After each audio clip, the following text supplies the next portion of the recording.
Hi everyone and welcome back to Brian's Horror Corner, or welcome if you're new to my channel.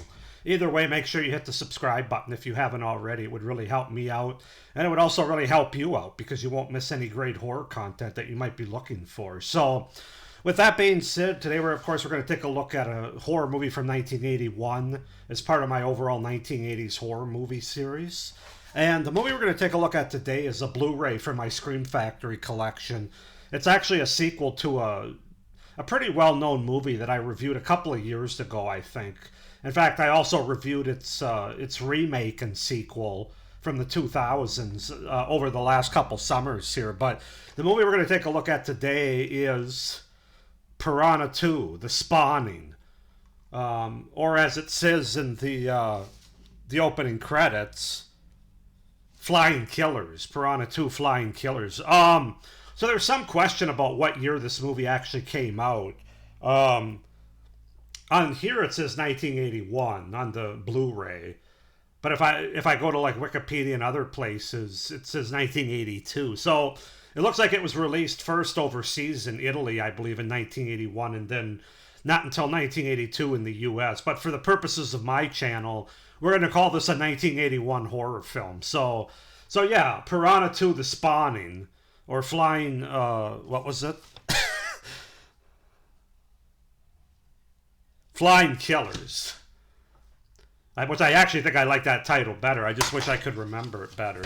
So anyway, with that being said, let's go ahead and get into it. So Piranha 2: The Spawning, titled Piranha Part 2: The Spawning, on screen and released internationally as Piranha 2: Flying Killers, is a 1981, in my case, monster horror film directed by James Cameron in his feature directorial debut. We'll talk more about that in a little bit. It is the sequel to the 1978 film Piranha and the second installment in the Piranha film series. The screenplay was written by Cameron and Charles H. Egley under the shared synonym H.A. Milton. No crew or cast members from the original film returned. So it's very much a standalone sequel in a lot of ways. So the movie opens on a Caribbean coastal resort. Hotel Elysium is menaced by a series of vicious marine animal attacks originating from a nearby sunken shipwreck.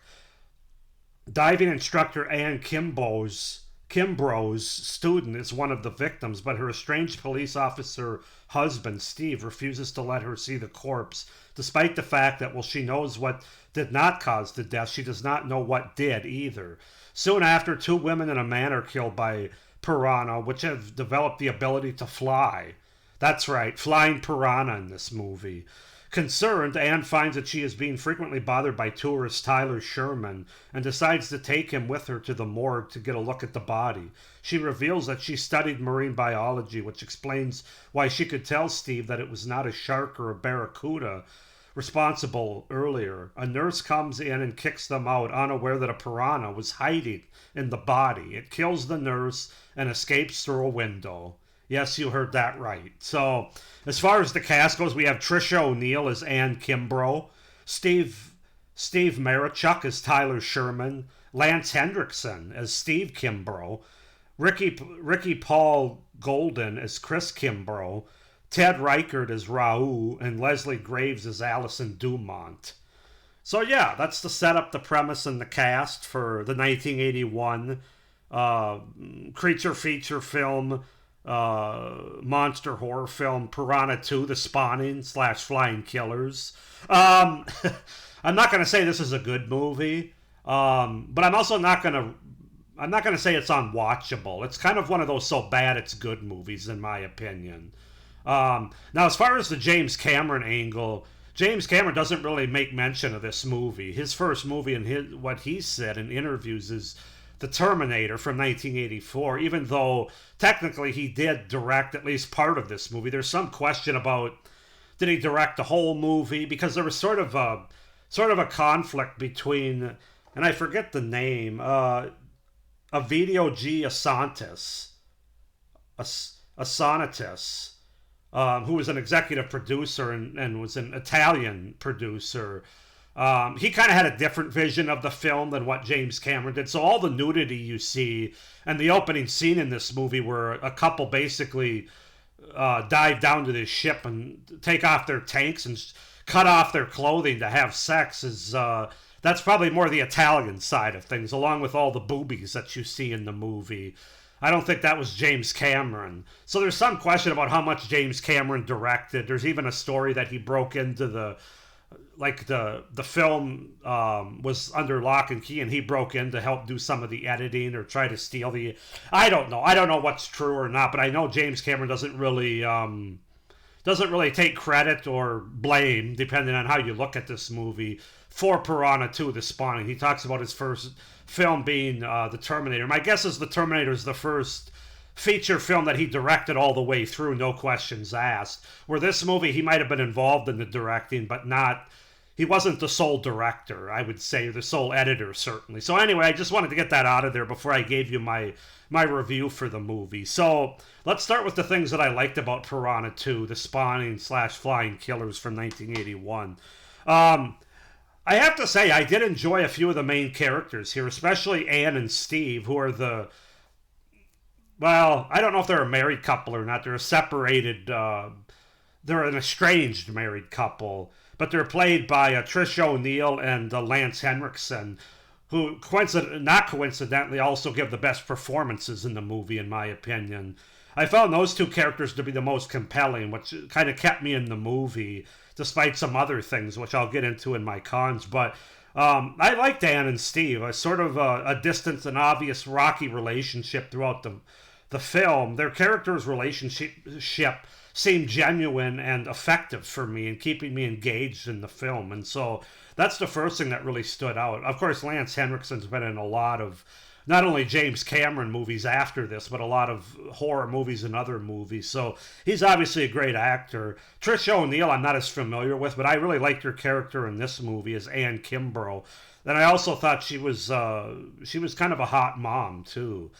Pretty easy on the eyes, in my opinion. I thought the kills in this movie, well, not necessarily holding up completely from an effect standpoint, the gore aspect of them, the blood and the gore aspect and the makeup effects from the gore are really well done, I thought, especially for a lower budget movie like this is. I mean, the first Piranha was made for around $1 million, and this probably had half the budget of that. But I thought they got a pretty good special effects, at least in terms of gore effects. Now, I do think it's kind of funny that these piranhas would fly up and bite somebody in the neck, and then they'd cut away and cut back, and like a second later, this person would be drenched in blood. Their whole outfit would be red, as if these piranhas either severed their carotid artery right away to make them like a fountain of blood, or there's just some bad editing there. Is how fast they bled out. But for the most part, I thought the gore effects were handled pretty well, and that's something that I enjoyed in this movie. I did like the setting of this resort, obviously being shot in, I think it was Barbados. It looks great visually, and it does add some aesthetic to the movie, I thought. That the first one didn't necessarily need, but it didn't have. In this movie, again, it's I enjoyed it. I liked the setting of the movie and this resort that it takes place in. And then I'll say, for a lot of people that like nudity and like boobs, there's plenty of it here, especially in I would say the first half of the movie. I feel like, and this is kind of the conflicting directorial aspects of this movie. You kind of get a lot of boobs in the first half of the movie, and then more of the action, sort of visual James Cameron stuff, it feels like, in the second half of the movie. But there's plenty of boobs in this movie. And finally, I would say that, well, it's not a great movie. Overall, it's bad, but it's a fun movie. It's an entertaining movie. It's not unwatchable. As I said, it's kind of the ultimate so bad it's good for me movie. Now, some people just say it's so bad it's bad. And I've had movies like that too. But for me, I could see rewatching this again. Not regularly.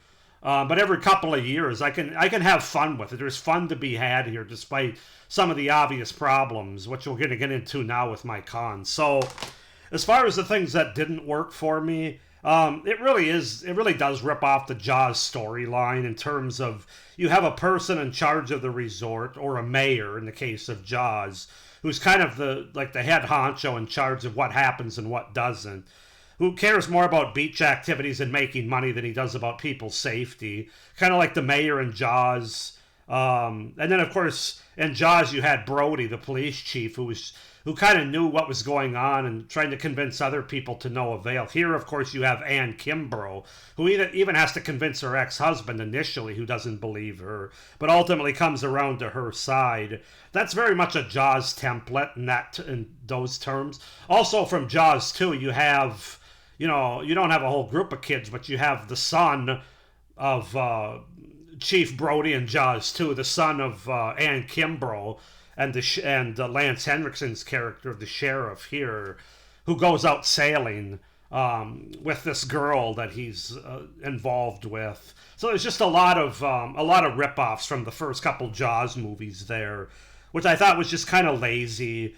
Obviously not done as well. So that's the first con or problem that I have with the movie.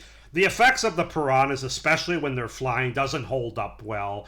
You can see the little sticks or the string that are attached to them. Now, fortunately for the movie, they don't focus on the fish flying very long. They cut away, or they don't focus on it, much to their benefit. But even still, that's just such a silly concept to begin with. But it's even more silly and ridiculous when, from a practical effects standpoint, you really can't pull it off as they couldn't in 1981 here. When this movie was made, looks pretty laughable at times when you see it. Like I said, they don't overly focus on it to their benefit. This movie does have a lot of filler. I feel like a lot of pointless scenes and characters that are basically just there to pad the runtime. Like there's this old woman that's basically lusting after this young guy. And we cut to her like several times throughout the movie. I'm not really sure why. It doesn't really go anywhere. There's also these two girls that are sailing whose breasts you see quite a bit actually, especially early in the film. And then they dupe this guy, this cook at the resort into basically preparing them food, and then telling them he can come along with them. Well, they have never had any intention. So right away you hate them and you can't wait for the piranhas to kill them. Which I'm not going to tell you if they do or not, but let's just say they do. So yeah, I don't know. Just a lot of filler in this movie. The runtime's 94 minutes with probably legitimately 75 minutes of piranha kind of material in this movie. So there's definitely padding there and pointless characters. The ending of the movie, when they take out the piranhas, really doesn't end on any sort of tension-filled or fun climax. I don't want to say it's pointless, but it's just kind of meh. I found the ending to be kind of meh. You don't really even get a final cheap scare scene. It just kind of ends abruptly and unremarkably. Just sort of a meh ending, I thought, overall. And then the explanation of these piranhas and how they come to be able to fly is really out there. It has to do with the military, basically. What's the word I'm trying to say? Trying to play around with different species and stuff and creating these piranhas to fly. You really have to suspend disbelief and just go with it. There's really no realism, no questions asked, just go with it. And then my final con, as I mentioned earlier, the directing and the focus of the story is kind of uneven. And again, I think that's because of the James Cameron versus Asantis executive producing / directing aspect. I don't really know who did most of this movie. I think it was split. And as a result, you get a pretty uneven movie. So, yeah, I don't know. Piranha 2, The Spawning, like I said, it does have some good aspects, some entertaining, and so bad it's good aspects to it. But, honestly, it's really not that well made a movie. It's kind of all over the place, very ridiculous. But I'm going to give it a 6.5 out of 10. I could see rewatching this again. It's not completely unwatchable or boring, but I can't say that it's a well-made or a great piranha movie either, aquatic horror movie. So 6.5 out of 10 for Piranha 2, The Spawning, Piranha 2, Flying Killers. Go ahead and comment down below what you guys think of Piranha 2, The Spawning, or Flying Killers. First of all, mention which title you like better down below, but also what you think of the movie, if you like it as much.